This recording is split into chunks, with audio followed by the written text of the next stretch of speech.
Not മാറ്റത്തെക്കുറിച്ച് പ്രധാനമന്ത്രി ഇന്ന് പാർലമെന്റിൽ സംസാരിക്കുമെന്ന് കേന്ദ്ര ആഭ്യന്തരമന്ത്രിയുടെ വാക്ക് വെറുതെയായി. മോദി പാർലമെന്റിൽ എത്തിയില്ല. നോട്ട് പ്രതിസന്ധിയെക്കുറിച്ച് വോട്ടിനിട്ട് ചർച്ച വേണമെന്ന പ്രതിപക്ഷ ആവശ്യം ലോക്സഭാ സ്പീക്കർ തള്ളി. അതേസമയം രാഷ്ട്രപതിയുടെ അംഗീകാരമില്ലാതെ കേന്ദ്ര സർക്കാർ കൊണ്ടുവന്ന ആദായനികുതി ഭേദഗതി ബിൽ ചർച്ച കൂടാതെ ലോക്സഭ പാസാക്കി. പ്രതിപക്ഷ പ്രതിഷേധത്തെ തുടർന്ന് ഇരുസഭകളും നേരത്തെ പിരിഞ്ഞു. കള്ളപ്പണം പിടികൂടിയാൽ 85% പിഴയും വെളിപ്പെടുത്തിയാൽ 50% പിഴയും ഏർപ്പെടുത്തുന്ന ആദായനികുതി ഭേദഗതി ബില്ലാണ് ചട്ടങ്ങൾ മറികടന്ന് കേന്ദ്ര സർക്കാർ ലോക്സഭയിൽ കൊണ്ടുവന്നത്. നോട്ട് പ്രതിസന്ധിയിൽ ഇതും ഉൾപ്പെടുത്തി വിശദ ചർച്ചയ്ക്ക് ശേഷം പാസാക്കാമെന്ന പ്രതിപക്ഷ നിലപാട് തള്ളിയ കേന്ദ്ര സർക്കാർ ചർച്ച കൂടാതെ ശബ്ദ വോട്ടോടെ ബിൽ പാസാക്കി. സഭയിൽ കൊണ്ടുവരും മുമ്പ് രാഷ്ട്രപതിയുടെ അംഗീകാരം വേണമെന്ന ചട്ടവും മറികടന്ന് ധനബില്ലായാണ് ഭേദഗതി അവതരിപ്പിച്ചത്.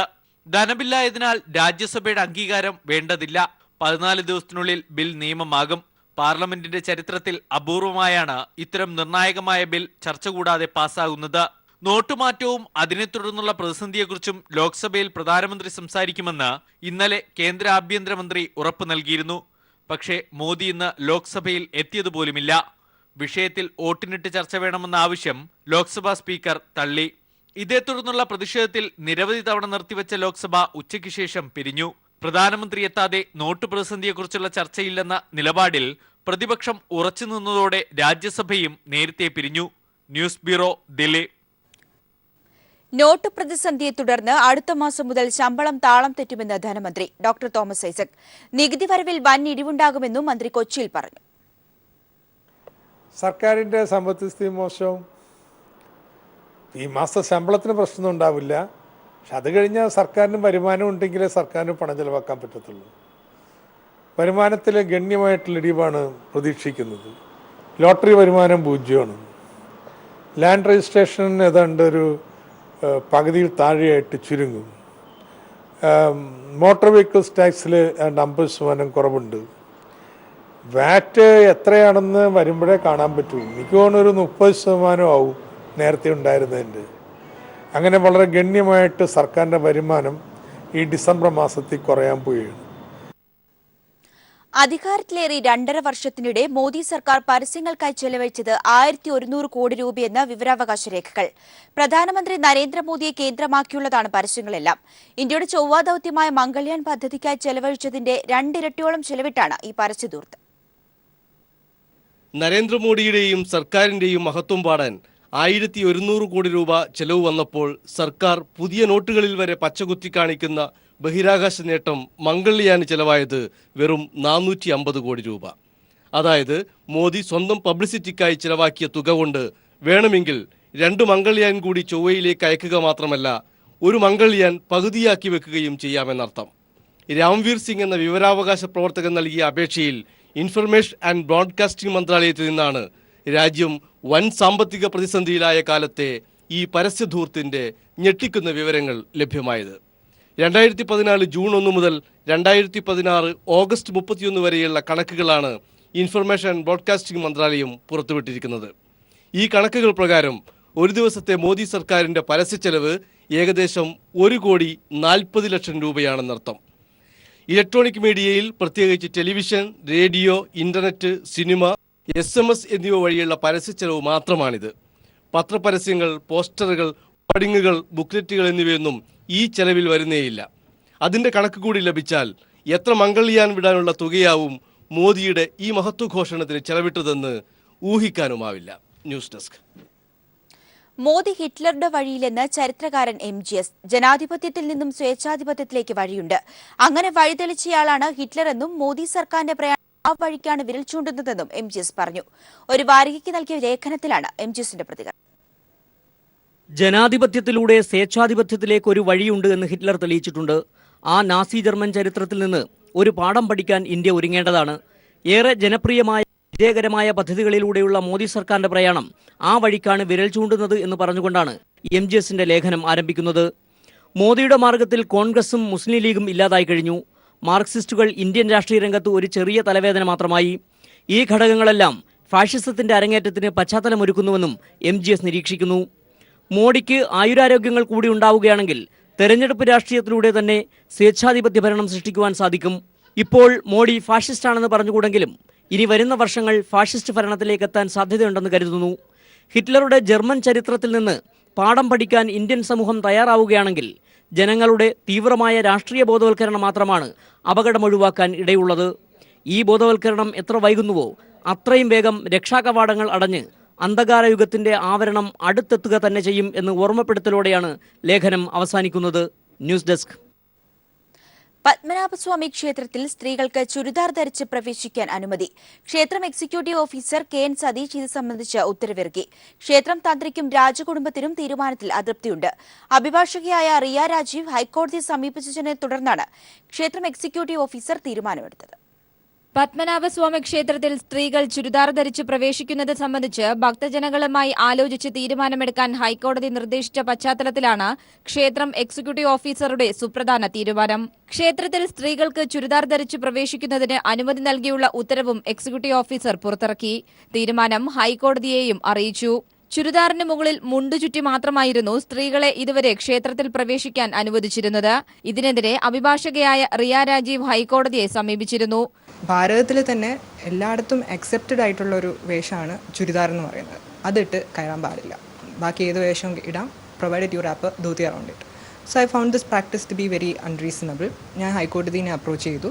തുടർന്നാണ് ഹൈക്കോടതി ഡിവിഷൻ ബെഞ്ച് ക്ഷേത്രം എക്സിക്യൂട്ടീവ് ഓഫീസറോട് തീരുമാനം കൈക്കൊള്ളാൻ നിർദ്ദേശിച്ചത്.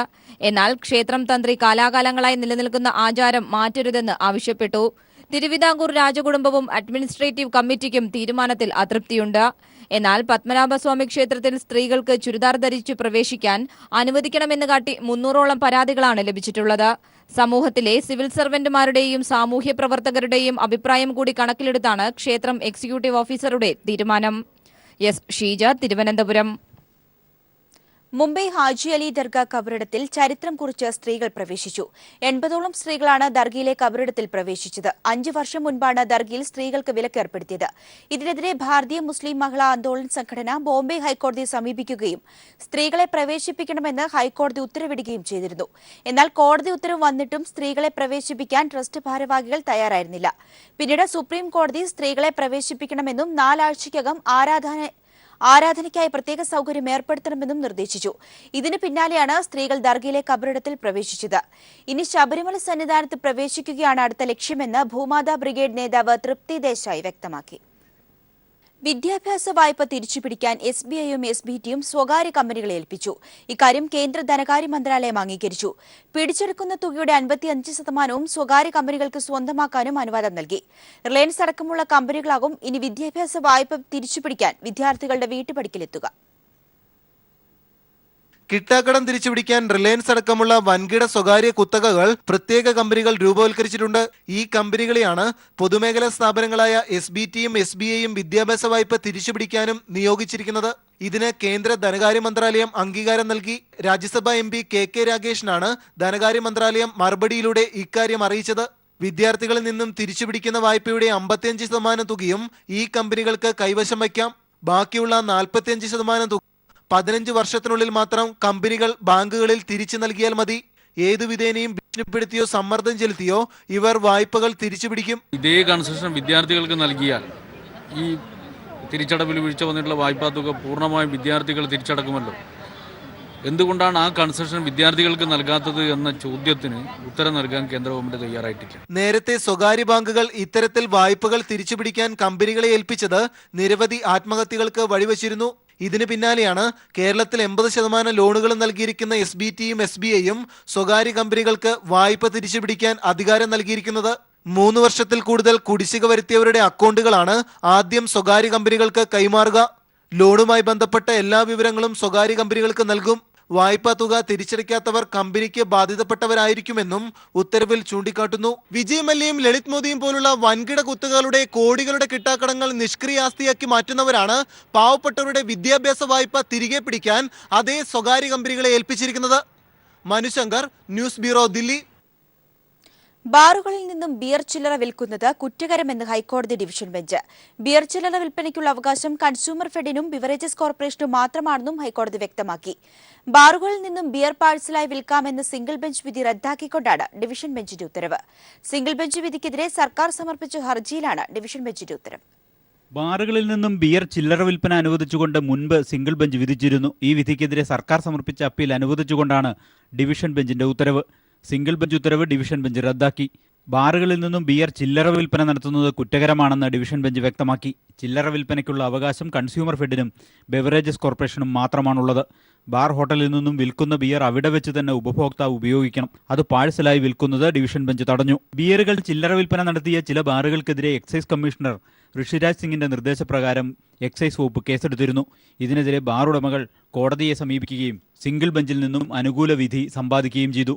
സിംഗിൾ ബെഞ്ചിന്റെ ഈ വിധി ഡിവിഷൻ ബെഞ്ച് റദ്ദാക്കിയതോടെ ബാറുകളിൽ നിന്നും ഇനി ബിയർ പാഴ്സലായി നൽകാനാവില്ല.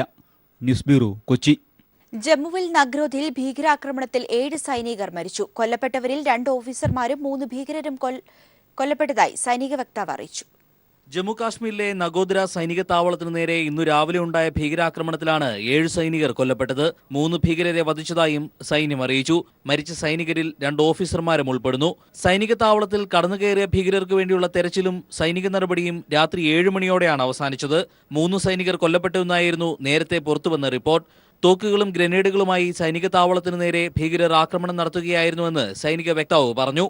നഗോദ്രയിൽ ശ്രീനഗർ ദേശീയപാതയ്ക്ക് സമീപമുള്ള താൽക്കാലിക സൈനിക താവളത്തിനടുത്താണ് ഭീകരാക്രമണമുണ്ടായത്. ഭീകരർ സൈനിക താവളത്തിലേക്ക് ഗ്രനേഡ് എറിഞ്ഞ് നുഴഞ്ഞുകയറിയ ശേഷം സൈനികർക്ക് നേരെ വെടിയുതിർക്കുകയായിരുന്നു. പോലീസ് വേഷത്തിലെത്തിയ 3 പേരടങ്ങിയ ഭീകരരുടെ സംഘമാണ് ആക്രമണം നടത്തിയത്. ഇവർ സൈനിക താവളത്തിന് സമീപം 12 ജവാന്മാരെയും 2 സ്ത്രീകളെയും 2 കുട്ടികളെയും ബന്ദികളാക്കി. ഏറ്റുമുട്ടലിനൊടുവിൽ ഭീകരരെ വധിച്ച് സൈന്യം ബന്ദികളെ മോചിപ്പിച്ചു. AK-47 തോക്കുകൾ, പിസ്റ്റളുകൾ, ഗ്രനേഡുകൾ എന്നിവ കൊല്ലപ്പെട്ട ഭീകരരിൽ നിന്ന് കണ്ടെത്തിയിട്ടുണ്ട്. ആക്രമണത്തിന്റെ പശ്ചാത്തലത്തിൽ പ്രദേശത്തെ സ്കൂളുകൾ അടച്ചിടാൻ നിർദ്ദേശം നൽകി. പ്രദേശത്തെ ഗതാഗതവും തടഞ്ഞിട്ടുണ്ട്. അതേസമയം സാംബയിൽ ഭീകര സംഘത്തിന്റെ നുഴഞ്ഞുകയറ്റ ശ്രമം സൈന്യം തകർത്തു.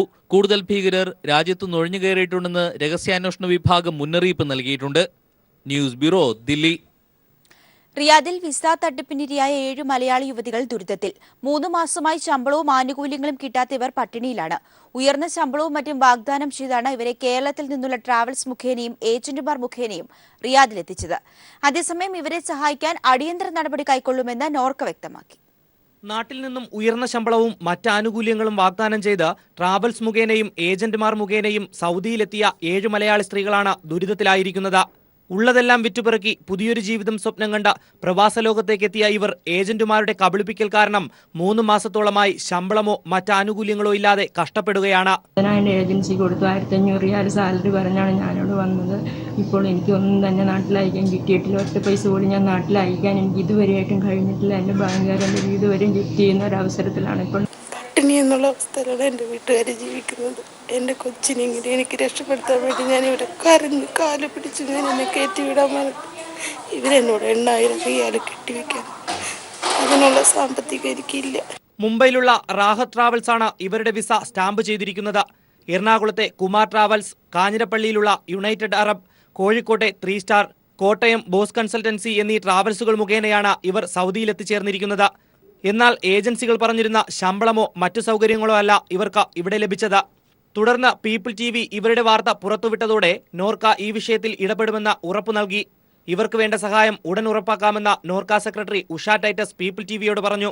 ഡീറ്റെയിൽസ് തരികയാണെങ്കിൽ SP പോലീസിന്റെ ഭാഗത്തു നിന്നും അന്വേഷണം തീർച്ചയായിട്ടും ഉണ്ടാകുന്നതിന് വേണ്ടി ഞങ്ങൾ റെക്കമെൻഡ് ചെയ്യുന്നു. അവർക്ക് എംബസി മുഖാന്തരം എംബസി അവരെ ഡൽഹിയിലോ ബോംബെയിലോ കൊണ്ടെത്തിക്കുമെങ്കിൽ തീർച്ചയായിട്ടും അവിടുന്ന് കേരളത്തിൽ എത്തുവാൻ വേണ്ട സൗകര്യങ്ങൾ നോർക്ക നൽകുന്നതാണ്, ഇൻക്ലൂഡിംഗ് എയർ ഫെയർ. കൂടാതെ അവർക്ക് ഇവിടെയുള്ള ഒരു ഔട്ട് ഓഫ് പോക്കറ്റ് എക്സ്പെൻഡിച്ചർ പോലെയുള്ള തുകയും നൽകുന്നതാണ്. News desk, people TV. Nilambur കരുളായിയിൽ പോലീസ് വെടിവെപ്പിൽ മരിച്ച മാവോയിസ്റ്റുകളുടെ മൃതദേഹം 7 ദിവസം കൂടി സൂക്ഷിക്കണമെന്ന് കോടതി. ബന്ധുക്കളുടെ ഹർജി പരിഗണിച്ചാണ് മഞ്ചേരി ജില്ലാ സെഷൻസ് ജഡ്ജ് ഉത്തരവിട്ടത്. കുപ്പു ദേവരാജിന്റെ മൃതദേഹം വീണ്ടും പോസ്റ്റ്മോർട്ടം നടത്തണമെന്നാവശ്യപ്പെട്ട് ബന്ധുക്കൾ കോടതിയിൽ വീണ്ടും ഹർജി സമർപ്പിച്ചു. കരുളായി വെടിവെപ്പിൽ കൊല്ലപ്പെട്ട കുപ്പു ദേവരാജിന്റെ സഹോദരൻ ശ്രീധരൻ നൽകിയ ഹർജിയിലാണ് കോടതി വിധി പറഞ്ഞത്. ഡിസംബർ 5 വരെ മൃതദേഹം സംസ്കരിക്കുന്നത് തടഞ്ഞ കോടതി ബന്ധുക്കൾക്ക് പോസ്റ്റ്മോർട്ടം റിപ്പോർട്ടും കേസ് വിവരങ്ങളും കൈമാറാൻ നിർദ്ദേശിച്ചു. വ്യാജ ഏറ്റുമുട്ടലിലാണ് കുപ്പു ദേവരാജ് കൊല്ലപ്പെട്ടതെന്നും മൃതദേഹം സംസ്കരിച്ചാൽ തെളിവ് നഷ്ടപ്പെടാൻ ഇടയാകുമെന്നുമായിരുന്നു ഹർജിക്കാരനു വേണ്ടി ഹാജരായ അഡ്വക്കേറ്റ് PA പൗരന്റെ വാദം. ഇൻക്വസ്റ്റ് തയ്യാറാക്കിയ മജിസ്ട്രേറ്റ് തന്നെ സംഭവത്തെക്കുറിച്ച് അന്വേഷിക്കുന്നതിന്റെ സാങ്കത്യവും ഹർജിക്കാർ കോടതിയിൽ ചോദ്യം ചെയ്തു. ജുഡീഷ്യൽ അന്വേഷണം വേണമെന്നാണ് മനുഷ്യാവകാശ സംഘടനകളുടെയും ബന്ധുക്കളുടെയും ആവശ്യം. CPI മാവോയിസ്റ്റ് കേന്ദ്ര കമ്മിറ്റി അംഗം കുപ്പു ദേവരാജും തമിഴ്നാട് സംസ്ഥാന കമ്മിറ്റി അംഗം അജിതയുമാണ് വെടിവെപ്പിൽ മരിച്ചത്. ഇരുവരുടെയും മൃതദേഹങ്ങൾ കോഴിക്കോട് മെഡിക്കൽ കോളേജ് ആശുപത്രിയിൽ സൂക്ഷിച്ചിട്ടുണ്ട്. News bureau, Malappuram.